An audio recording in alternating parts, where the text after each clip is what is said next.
Halo teman-teman, balik lagi sama saya Isyan Sorry. Nah, ini ada di konten video yang kita biasanya muncul tiap minggu. Cuman sekali ini saya dengan format berbeda, saya sendiri. Dan ini adalah Ups Gatel. Garuk dong. Nah gitu, jadi sekarang yang jawab sekarang orang di belakang layar, ada Mas Geri, ada Mas Mufti.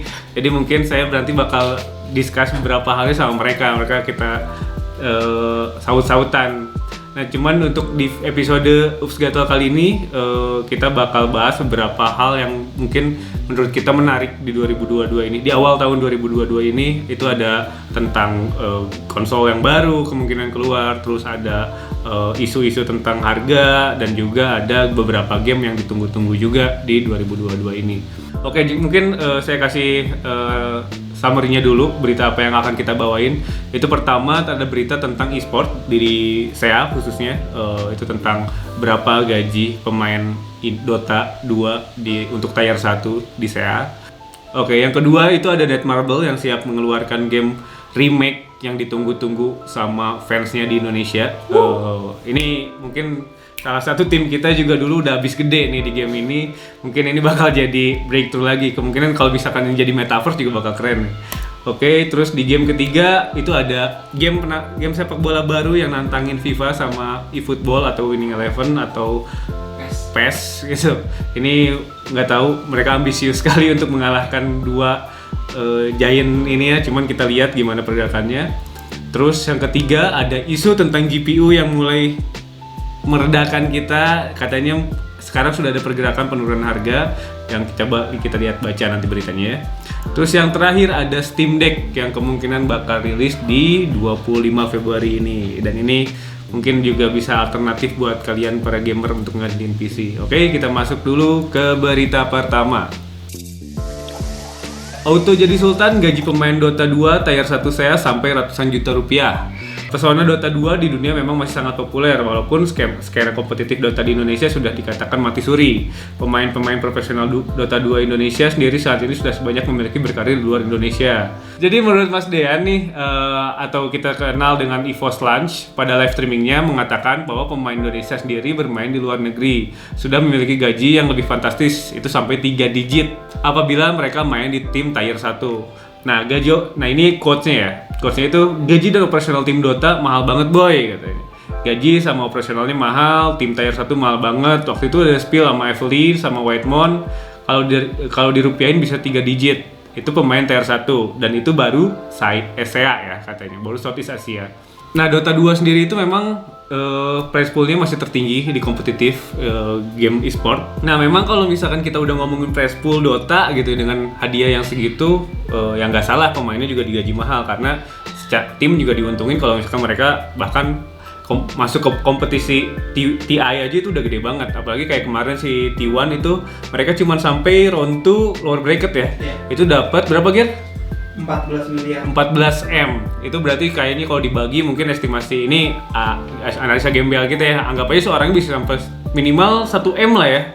Minimal 1 M atau bahkan 2 M gitu per orangnya. Itu udah gede banget ya. Kalau cuma digajinya puluhan juta ya mana mau gitu. Mereka kayaknya dengan kalian harus spend waktu 8 juta. Sebenarnya ini juga kalau misalkan kita ngomongin gaji, pasti kan keharapan kita juga ya buat kerja. Maksudnya apalagi jadiin profesi ya, berarti kan kalian juga yang mau fokus di sini, orang tua juga udah bisa ya, toh penghasilannya bahkan mungkin bisa lebih gede dari bapaknya gitu ya. Ini jadi harapan lah buat kita para generasi yang muda-muda ini, kalau memang mau fokus, selama kalian komit dan misalnya latihan terus. Sebenarnya di e-sport ini di Indonesia juga emang udah gede gitu, maksudnya di semua game. Setahu saya kayak di PUBG aja, PUBG itu udah bisa belasan sampai 20-an juta gitu, 20 jutaan buat yang main di PMPL. Terus belum lagi kalau misalkan mungkin si Mobile Legends tuh mungkin lebih gede lagi gajinya karena basisnya lebih gede gitu. Jadi kalau Dota yang memang udah levelnya internasional ya wajar gitu, mainnya kan udah bukan di level lokal lagi, ya nggak? Ya itulah mungkin sebenarnya ya, semoga kalian yang memang mau masuk ke e-sport dan kalian mau berkarir di sana, good luck dan prepare the best gitu. Maksudnya juga dengan pasti timbal baliknya adalah, apalagi dunia sekarang yang sedang mengarah ke metaverse ini ya bakal gede lah. Apalagi kalau nanti digajinya mungkin sama cryptocurrency ya. Itu bakal lebih gede lagi. Oke, di berita kedua ada MMORPG lama yang mungkin sudah banyak basisnya di Indonesia. Itu ada game RF Project. Ini adalah pengembangan dari game sebelumnya RF Online yang akhirnya bisa multi cross platform. Itu antara PC dan mobile. Ini dilansir dari kotakgame.com. CEO Netmarble Min Kwan Kwon akhirnya mengungkapkan MMORPG yang sangat dinantikan berdasarkan game sci-fi yang populer atau dulu namanya itu sebenarnya Racing Force Online atau dikenal dengan RF Online. Nah, pada event Fifth Netmarble Together with Press atau Netmarble NTP, nah yang berbeda dari game ini, dari RF sebelumnya, mungkin katanya ini akan meningkatkan segi sci-fi-nya, terus sekarang akan menampilkan mekanik baru, terus open world yang lebih besar dan cross platform terutama untuk PC dan mobile.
Untuk sementara nama gamenya itu RF Project, di mana pada launching ini juga mereka merilis sebuah trailer keren banget yang di trailer ini juga nampilin 3 fraksi, yaitu tadi ada si PDI, ada P3 sama Golkar.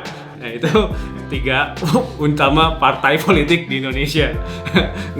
Ada 3 fraksi yaitu Belato, Atresia, dan Kora. Nah mungkin teman-teman juga udah tahu yang zaman dulu pasti yang OP-nya itu Atresia, cuman semua hancur ketika semua bisa di atas, bisa terbang gitu, tembakin yang lagi farming. Itu saat semua menggunakan cheat engine ya. Nah semoga dari game ini udah nggak ada cheat engine lah, jangan sampai ini yang rusak game ini kan sebenarnya dulu cheat engine ya. Semua orang cuman buka billing, diamin udah aja, terus ngerokok orangnya gitu. Nah di video ini mereka saling bertarung, bertahan lebih lama di lingkungan yang hutan lebih lebat. Dunia akan memiliki medan dan biome yang berbeda, musuh baru, dengan semua fitur familiar yang masih ada di game ini. Nah dari si trailernya itu udah keren banget ya, maksudnya itu mereka saling menghadapi, itu sebenarnya monster lama apa monster baru Ger yang ada di itu? Lama. Baru ya? Itu lebih kayak si Horizon dan of War sebenarnya kayak monsternya lebih beda banget sih. Canggih gitu. Kalau dulu kan Masalahnya gitu-gitu. Gitu-gitu aja, apalagi gambarnya dulu burik banget ya. Cuman ya mungkin kita juga belum tahu nanti bakal sebagus apa grafiknya. Kalau misalkan sama trailer pasti keren terus. Cuman kalau misalkan akhirnya ternyata balik lagi ke gambar yang seperti dulu ya mata capek cuy. Jadi sebenarnya sekarang juga banyak loh private server yang udah berkembang kan sebenarnya CRF gitu. Baru lagi. Nah, kita juga kayak kemarin saya dengar bahkan selain RF itu ada RYL yang ada private servernya lagi. Kalau RO nggak usah disebut lah, maksudnya RO mah sampai sekarang ada jutaan private server. Nah cuman yang menarik itu dia jadi selain RF gitu ya, game-game dulu yang sekarang itu banyak dibikin private server, itu ada satu game yang sebenarnya katanya di game dari Malaysia servernya si RYL itu namanya Warfare Online. Itu mereka bahkan pakai NFT, udah mulai pakai cryptocurrency in game-nya. Jadi buat transaksi udah pakai NFT. Itu jadi kalian kalau mau coba main aja Warfare Online, free to play. Cuman gue juga belum pernah nyoba, cuman tahu dari saudara katanya dia udah earning dari situ. Wow. Jadi udah banyak orang Malaysia yang katanya banyak cukong Malaysia yang main di sana juga mereka spend gede lah di game itu.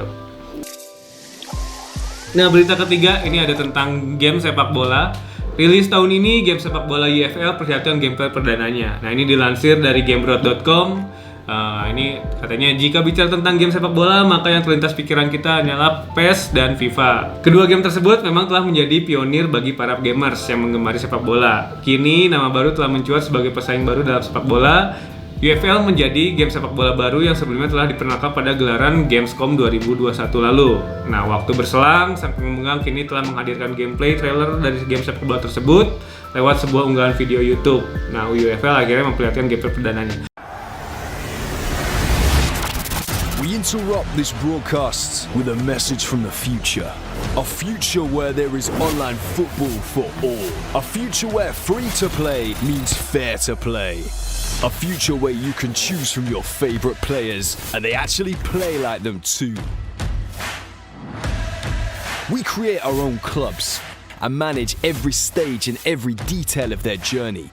We compete in matches where skill is always the deciding factor, experiencing moments of exhilaration, deflation, and elation that every true football fan can relate to. We overcome challenges, taking on new opponents and old rivals. We propel our clubs to incredible heights, attracting star players and nurturing new talents as we create our ultimate footballing lineup to take on all comers and let the world know what it really means to be the best. This is what the future of online football looks like. And how do we know? Well, we built it. And it's time for you to join us. UFL is coming when it's ready in 2022.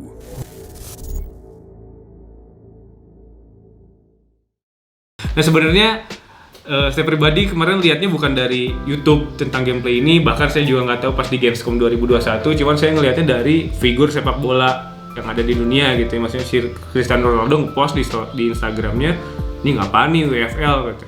Kirain gabungan antara UFC sama sepak bola gitu kan. Terus pas dilihat, wah keren gitu, maksudnya gambarnya, terus ada trailernya dia yang pakai 3D motion yang keren banget.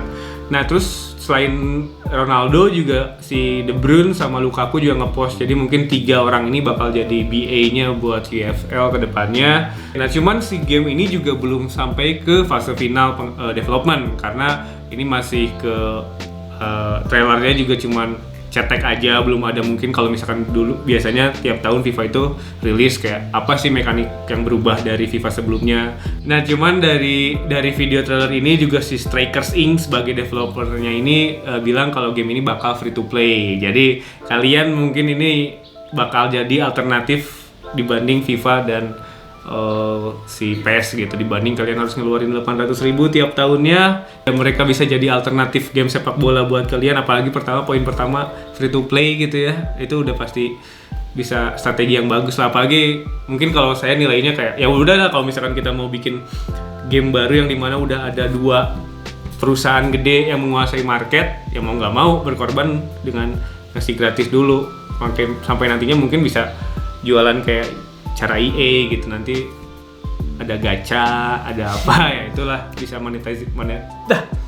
monetisasi dari fitur-fitur kayak gitu. Itu kayak football kemarin ya kan, dia rilis free to play juga, tapi hasilnya ngecewain gitu. Tapi kan sebenarnya eFootball kemarin juga udah di patching, terus kan ternyata memang si eFootball itu yang free itu ya fitur segitunya, tapi yang bayarnya itu lebih lengkap dan udah lebih bagus. Tapi udah setelah di patching udah nggak ada masalah. Yang itu pas rilisan yang free aja, dan memang itu limited kan, cuman bisa pakai beberapa pemain, cuman bisa pakai beberapa tim gitu. Nah mungkin kalau memang betul mereka komit dengan free to play-nya, yang kita harapin ya semua klub ada. Mungkin pasti lisensinya juga nggak tahu ya lengkap atau enggak, cuman ya semoga deh kita lihat gimana nanti hasilnya di 2022 ini. Katanya bakal rilis 2022 ini. Nanti kita review juga gimana gameplaynya. Nah lanjut ke berita keempat, ini yang sebenarnya saya juga tunggu-tunggu. Cuman ini juga masih estimasi ya dari Tom Hardware. Sebenarnya ini juga beritanya nggak tahu dari tim kreatif, ngelansir dari Gamebrot, tapi Gamebrot ngelansir lagi dari Tom Hardware. Jadi saya bingung kenapa nggak langsung ke Tom Hardware aja. Jadi cuman di berita keempat ini, taksiran harga GPU AMD dan Nvidia akhirnya benar turun, tanda tanya. tanda tanyanya ini masih tanda tanya. Nah, berdasarkan pengamatan penulis, yang ini saya juga tadi nggak baca siapa penulisnya, apakah dia kredibel, kayak saya aja baca doang gitu. Cuman berdasarkan penulis, penurunan taksir GPU berbasis AMD dan Nvidia sudah mulai turun per awal tahun. Meskipun penurunan tersebut cukup lambat, namun hal ini memastikan bahwa harga GPU kini sudah benar-benar turun. Melempemnya nilai cryptocurrency langsung berimbas pada harga GPU yang berada di pasaran. Meskipun membutuhkan waktu yang tidak sebentar, berdasarkan Tom Hasware, tidaknya terdapat penurunan harga taksiran sebesar 11% pada situs e-commerce sekelas eBay bahkan sebelum turunnya nilai kripto.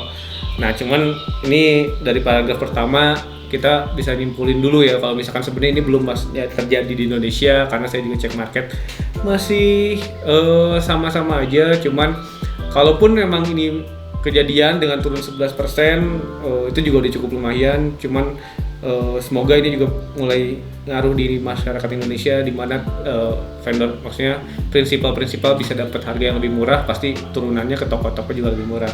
Ini ada tabelnya. Nah, di tabel atas juga penurunan merupakan cukup berasa. Setidaknya penurunan harga sebesar 10% pada GPU sekelas RTX 3090, RTX 3080, dan RX 6600 yang baru-baru ini baru rilis.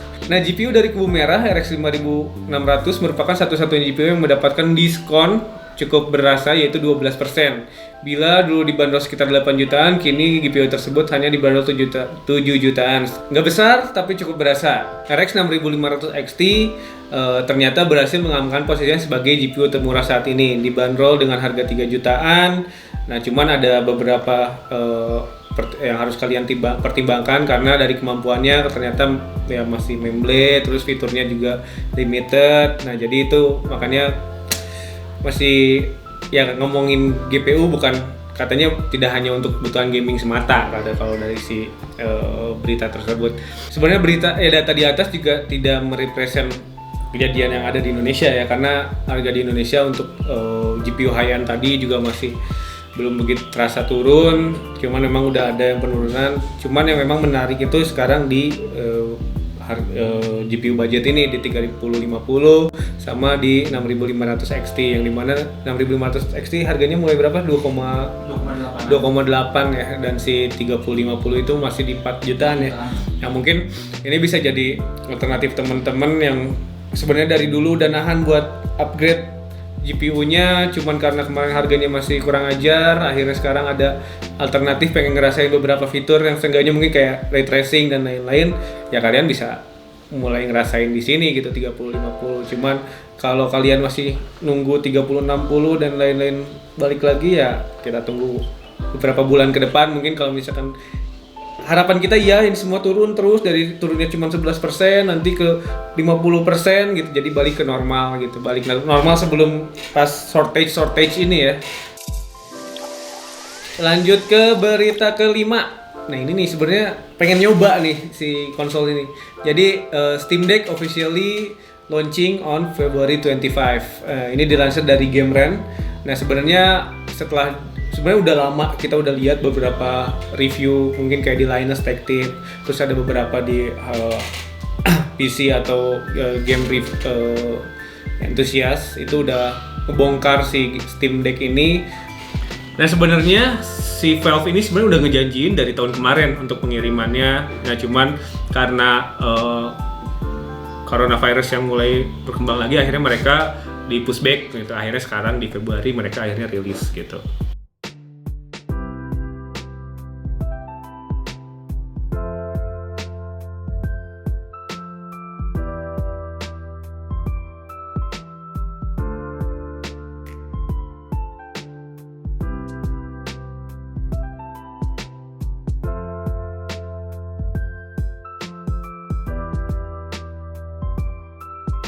Nah, kalau kalian memang tertarik nih dengan sistem deck ini, sebenarnya ini spesifikasinya juga cukup menarik memang. Jadi dia pakai CPU-nya AMD Zen 2 yang mungkin sama aja kayak teman-teman punya AMD Ryzen 3, 1300X atau misalkan pokoknya seri 3 lah, AMD Zen 2 dengan 4 core 8 thread, terus CPU clock base-nya itu di 2,4, paling gedenya di 3,5 GHz. Terus nah GPU-nya ini memang masih APU, cuman ini berbeda juga dibanding APU yang lain, cuman ini pakai GPU-nya AMD RDNA 2. Ini sama kayak Xbox S. Yang ngebedain Xbox S sama si Steam Deck ini dari GPU composite unitnya. Nah, si CPU-nya ini kalau misalkan Xbox X itu ada 20, kalau Steam Deck ini ada 8. Nah, itu untuk GPU clock speed-nya itu 1 sampai 1,6 GHz. Nah, terus untuk RAM-nya 16 GB, storage-nya tadi ada opsi yang kalian bisa pilih. Layarnya 7 inci, resolusinya 1280 x 800 yang dimana frame rate-nya 60 Hz. Nah, sebenarnya buat game handheld harusnya dengan opsi banyak game PC yang bisa tersedia 60 Hz masih nggak masalah, meskipun kalau misalkan ngomong Hz sekarang di HP aja udah bisa 120 dan lain-lain. Tapi kalau pakai dock dia bisa 4K 120 Hz itu. Oke, nah itu. Oh, jadi ke TV ya? Ke monitor lah ya. Ke dock gitu, dikonekin ke monitor. Kayak si Wii. Bukan Wii dong. Switch. Ya, Nintendo Switch ya, teman-teman. Nah, itu memang yang menarik. Jadi, ini kayak kalian beli PC compact yang bisa dibawa kemana-mana. Bahkan katanya sih saya baca itu kalian mau bahkan install Windows pun nggak bisa aja gitu. Kalau cuma buat sekedar ketik, sebenarnya makanya saya pengen tuh kayak ya udah gitu, kayak buat kemana-mana, pengen main game aja, apalagi main game simple. Kalau kayak saya misalkan nggak pengen main FM di mana aja, kayaknya ini kepake karena FM itu beda, FM mobile atau Football Manager mobile sama Football Manager PC itu algoritma dan mekanikalnya beda, jadi kayaknya bakal seru kalau punya gitu. Terus ya itu tadi opsinya juga kalian bisa pasang ke monitor kayak pokoknya hampir mirip si Switch lah gitu, cuman ini basisnya yang beda. Ini kalian nggak perlu lagi beli kaset yang berbeda kayak si Nintendo Switch yang harganya juga cukup lumayan buat satu konsol. Dengan sistem ini kalian bisa alternatif, jadi kayak punya satu akun Steam, install di Steam-nya, main di Steam Deck-nya gitu. Yang itu yang advantage-nya dari si Steam Deck ini. Itu mungkin, nah cuman tambahan juga mereka itu udah pakai SSD-nya pakai NVMe dengan kecepatannya 3000 Mbps per second. Mbps per second lagi. MB per second gitu. Nah, itu mungkin yang kita tunggu aja nanti kalau misalkan memang kita punya kesempatan, ada rezeki buat bisa dapetin nih device-nya, kita bakal review. Nah, cuman memang ada beberapa kelemahan katanya dari review yang lain. Katanya kalau misalkan si Steam Deck ini baterainya boros kalau misalkan teman-teman main di 60 fps. Jadi cuman dari si Linux-nya sebenarnya mereka juga lagi ngembangin gimana si battery life-nya bisa lebih lama. Cuman kemarin katanya ada main game apa gitu, itu pokoknya cuma bertahan 1-2 jam kalau kalian main di 60 fps. Cuman kalau kalian main 30 fps itu bisa sampai 5-6 jam. Nah, ini teman-teman juga bisa lihat udah ada benchmarknya untuk game-game yang mungkin bisa menarik. Itu ada untuk si Shadow of Tomb Raider, settingan highest itu dapatnya 30 fps average. Untuk settingan custom mungkin agak di low, itu dapat 60 fps average. Terus di Doom itu ada di customnya itu dapat 46 fps, di mediumnya 60 fps. Terus Cyberpunk 2077 itu untuk settingan high-nya itu dapat 20-30 fps, dan Dota itu dapat di setting highest itu 47 fps, untuk low-nya 80 fps. Mungkin kalau low itu tapi tetap ya kayak iya kacau sih kalau main Dota di low. Low-nya dapat 20 fps. Sebenarnya juga main Dota kayaknya kalau pakai nggak kebayang sih ngepet ya, iya, pasti kan makanya tetap pakai keyboard and mouse ya. Cuman ya inilah yang kita tunggu-tunggu. Kalau saya ngejar ini biar bisa main FM di mana-mana doang sih. Jadi lebih santai sambil kerja gitu, itu bisa lebih fleksibel. Nah, itu mungkin semoga Steam Deck ini cepat nyampe di Indonesia dengan harga yang wajar. Dan tapi jangan lupa harga yang tadi kita sebutin itu belum masuk ke Indonesia, belum termasuk pajak sumbangan kita kepada negara untuk menafkahi para pejabat kita. Nah, dari situ mungkin itu dulu untuk berita Ups Gatel kali ini. Kalian jangan lupa kalian juga subscribe channelnya, dan kalian kalau misalkan mau ngikutin kita sampai ke sosial media lain, kalian bisa follow kita di Instagram ada afterwave.tech, dan juga di TikTok ada afterwave.tech. Cuman TikTok jarang update karena kita juga bingung kontennya mau ngapain. Cuman nggak ada salahnya kalau teman-teman bantu kita buat follow dulu, nanti baru kita bikin konten. Itu dulu, terima kasih. Semoga kalian tetap sehat dan semoga semua masalah yang ada di dunia ini cepat teratasi seperti corona yang bajingan ini nggak beres-beres. Oke, dadah, bye-bye.